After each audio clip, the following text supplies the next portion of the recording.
అరే షాడోని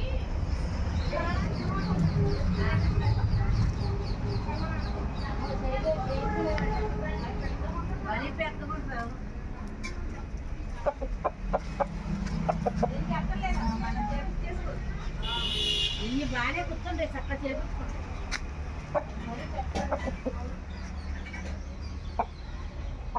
మనం నీట్గా రుద్దుకుంటాడు ఏం పర్వాలా ఏంటే చెప్తాను అదైతే నీట్గా రుద్దుకో చూసారని అరగంట కడుగుతాడు రుద్ది రుద్ది రుద్ది పంపొచ్చి పైపు వేసి ఒక 20 బతులు క్లీన్ పడుతుంది అది ఏమన్నా కడిగించుకుంది ఇలా ముఖం మీద పోతేనే వస్తుంది కానీ